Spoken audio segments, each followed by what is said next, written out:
大家平安。有牧师很喜欢看一种节目，就是 Discovery 那种大自然的，就是跟那种自然生态有关的节目，我很喜欢看。特别是看那种狮跟豹的那种，他们在介绍他们的那个什么生活的特征。那狮子，今天我讲一个狮群，狮子它们是群居动物。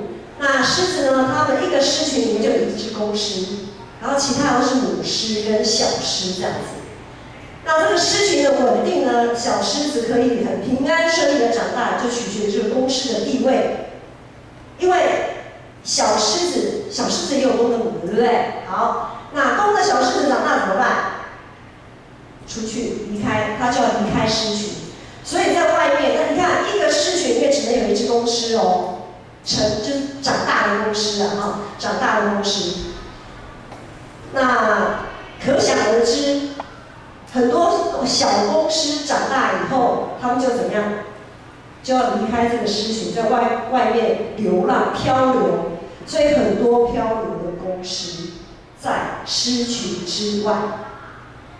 那这些漂流的公狮，他们也想要有自己的后代，或者也想要自己的群体的时候，就怎么样？就去跟其他狮群的公狮挑战。比如说，今天我是一个长大的公狮，然后呢，我想要自己的一个族群，好，我就去跟幼豪挑战。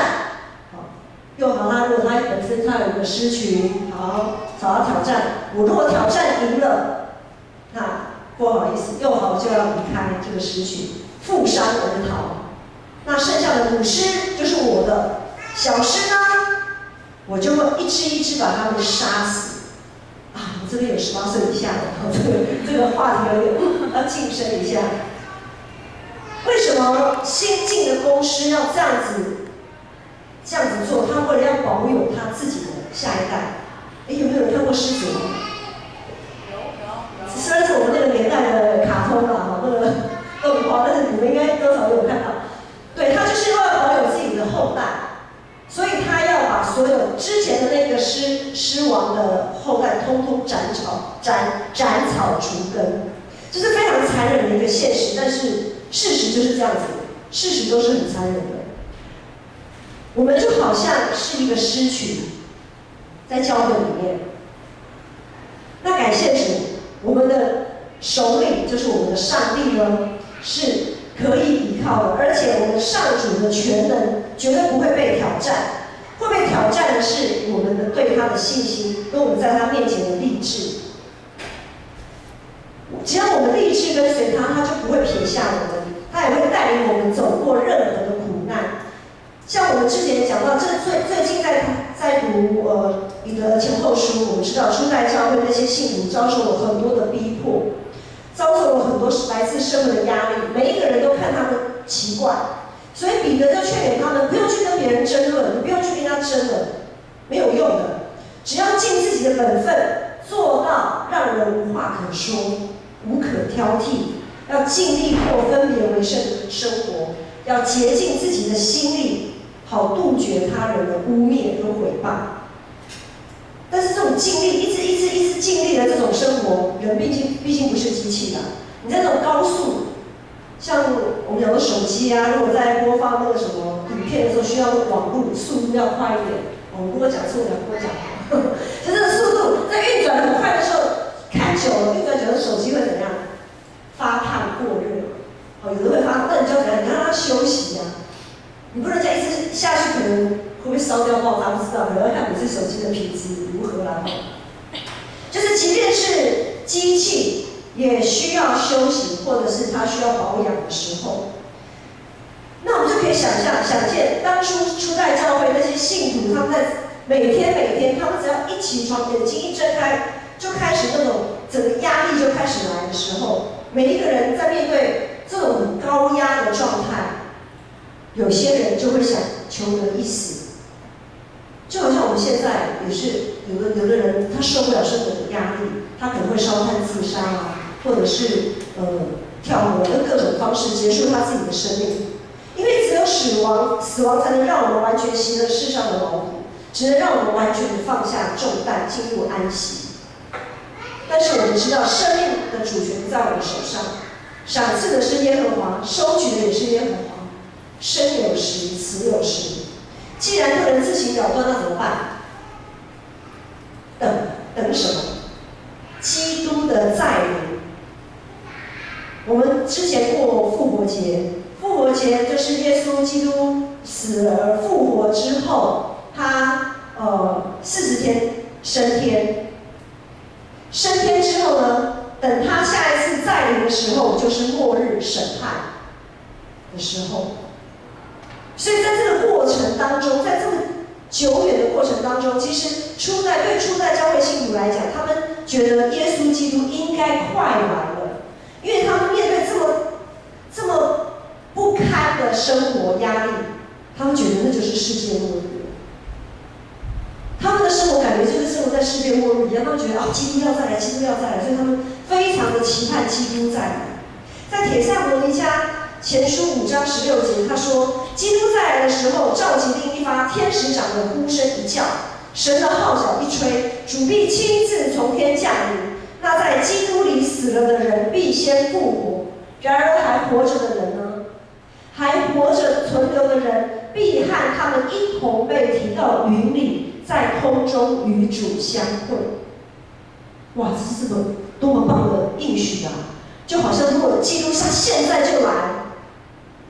之前已经在基督里死了的人，他们要复活。那我们呢？我们还没死的人，我们直接被提到云里耶，不会经过死亡，不会经历死亡的痛，直接就被提到云里了，跟主同在到永恒的，多好！所以这是他们多么期盼的一件事情，对当时候的信徒来讲。但是到底要等多久？会日复一日这样子等，实在很消磨人的耐性。我想现在大家都搭捷运啊，或者是搭公车都有台北公车的 APP 都会知道说，我要搭的公车什么时候来，然后差不多时间去等就好了，好，不用浪费那么多时间。去医院看诊，现在也有一些比较大型的教学医院，它也有候诊的时间可以查询。好，总而言之呢，这些方便性都告诉我们一件事，就是我们人真的很不爱等。等待实在是很烦、很让人抓狂的一件事情，不然就不会有这么多便利的措施出来，就是大家都不爱等。特别是当我们很不舒服的时候，就好像我们如果有去急诊室看病的经验，就知道在里面等1分钟就好像等1小时这么久。奇怪，人家后来的人都先进去了，我怎么还在这边等？那因为人家比较严重嘛，急诊室有他们的 SOP。好，所以在他们非常整个身心灵不舒服的情况下，这个等大家已经快要没有什么耐性了。在今天彼得后书的记载里面说，那些坚持走在正道、正在遭受逼迫的信徒，上帝到底在等什么？上帝不爱他们吗？为什么不赶快给他拯救起来？基督就赶快再临，全部就世界，整个就合一了嘛，和好了嘛，整个都好了嘛。那为什么我还要等呢？第8节的经文说：“主看1000年如一日，一日如1000年。”上帝创造时间，所以上帝是超越时间的，他可以随时把这个时间停止，他可以，耶稣基督也可以随时再来。但是，基督再来的那一天会是怎么样的情况？第10节说：“那日，天必在轰然一声中消失。”在马太福音里有记载说，在那时必有前所未有，将来也不会再有的大灾难。若不减少那些日子，恐怕血肉之躯没有一个人能承受得住。可是上帝为了选民，那些日子将要减少。在今天第9节里面说，主没有延迟他的应许，就如有人以为他是延迟，其实他是宽容你们，不愿一人沉沦，而是人人都来悔改。最近我们在为一些考高中、考大学的考生祷告。考试的考生呢，还在学校的时候，黑板上都会有个角落，老师会写倒数。以前我们的老师是从倒数100天开始倒数啦。如果离考试还100天，写个100，然后隔天就99、98、97开始倒数。当我们在倒数计时的过程当中，我们就开始那种紧张感就会出来了，就觉得不能再时间要到了，时间要到了，这样紧张感就出来了。若我们对于在世上的这些事情、这些考核也好，不管是考试还是面试，各种的一些关卡，我们都这么尽心尽力的去追求，这么尽心尽力的去预备，那么我们是不是应该也要对自己的信仰状态更认真、更尽心尽力的去预备？因为我们要面对一个考试，最终的考试是最后的审判，而且那还是不知道什么时候会来的，说不定待会就来了，谁知道？不知道。上帝他一直在等，他是在等我们可以把自己随时装备好，随时准备好。当我们在面对最后审判的时候，可以交出好成绩，即便没有100分，至少也要欧趴，也要 pass， 不要不及格，然后还在那边面对审判，非常的可怕，没有办法，没有人可以承受。其实最后的审判，或许有人讲说那无所谓啦，反正也没有什么时间表啊，那也不知道啊，就反正现在日子得过且过嘛，可以过就好了。可是其实最后的审判在人生中处处可见，在人生当中处处可见。我们每一次的言行举止，其实都要向耶稣基督交账。我们每一个人对每件人事物的反应，都在检视我们的信仰状态。检视我们对上帝的信心有多大，检视我们对上帝的爱有多深。就好像以母亲节来讲，大家都在歌功颂扬母亲多么的伟大伟大。我自己也是母亲，我也觉得我还蛮伟大的，就是从孩子还小的时候吃苦耐劳，忍受各样的这样子，然后就这样子把孩子这样子抚养长大。可是有一些人在母亲节对他们来讲是痛苦的。我们看媒体新闻，我们都知道有些母亲是抛弃自己的孩子的，有些孩子在成长的过程当中，他们没有得到母爱，他们没有得到母亲的关注，他们没有得到满足。好，问题就来了，今天要过母亲节，圣经也说我们要凡事谢恩，得时不得时，我们都要赞美。对这些人来讲，母亲节有什么好赞美的？母亲节有什么好感恩的？可是要怎么回应这个信仰？我们要怎么越过我们现实可以看到、感受到的一切？我们可以越过这些，直接看上帝。我们常讲天父上帝，天父上帝，其实上帝不是只有父性，他也有母性的里面。我们常说他的慈爱永远长存，他是忍耐仁厚的上帝，这是他的母性。上帝也是有母性的。我们要怎么越过我们人世间的我们可能得不到的那个部分？怎么越过这些，直接让上帝他的母性来爱我们，然后我们可以在母亲节一样感恩说，感谢主，为了母亲节献上感恩。我们怎么回应我们的信仰？当然，除了这个部分，我们还有在现在有人失业，有的人失恋，有的人失能，就是失去工作的能力。在这么多许许多多，甚至于亲子之间、手足之间互相的攻击、诽谤、手足相残，在这么多破碎的关系当中，我们如何来回应这个信仰？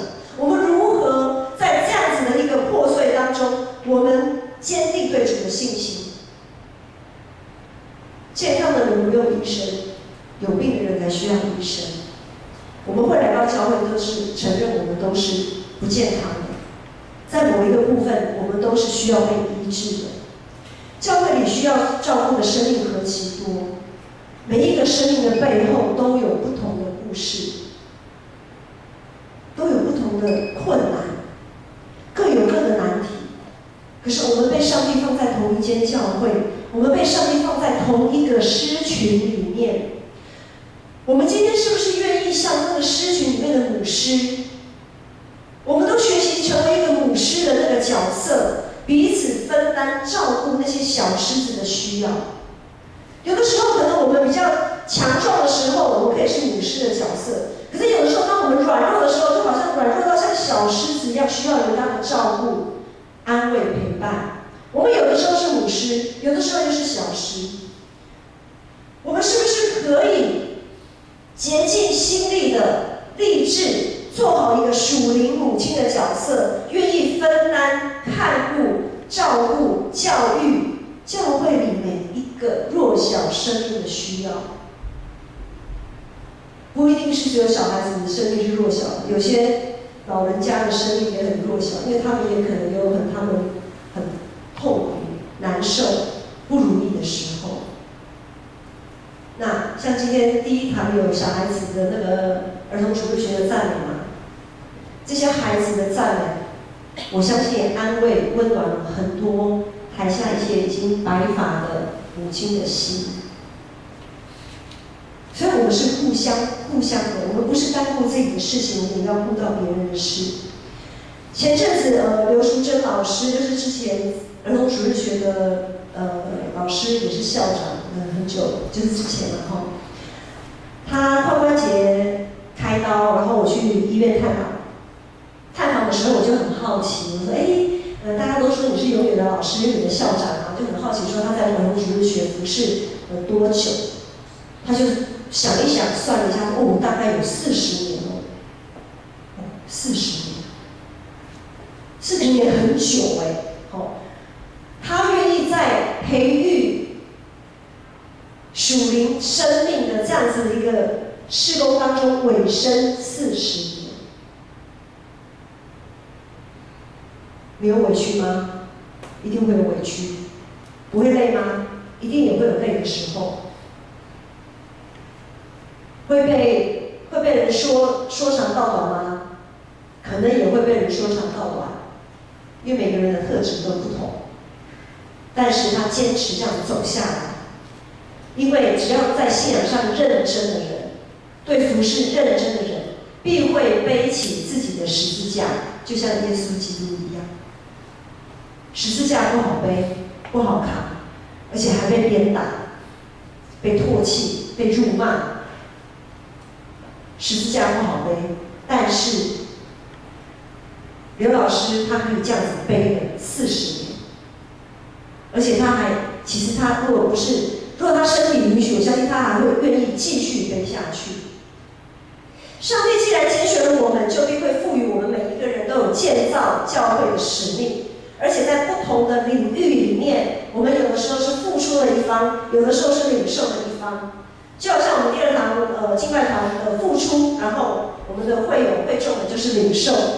但是只要人所组成的群体，就必会产生摩擦，因为我们总是很本能的把自己的标准套用在别人身上。我们总是会看见别人眼中有的刺，却看不见自己的眼里其实也有梁木。没有努力学习，我们似乎没有很习惯去学习用上帝的眼光彼此相待。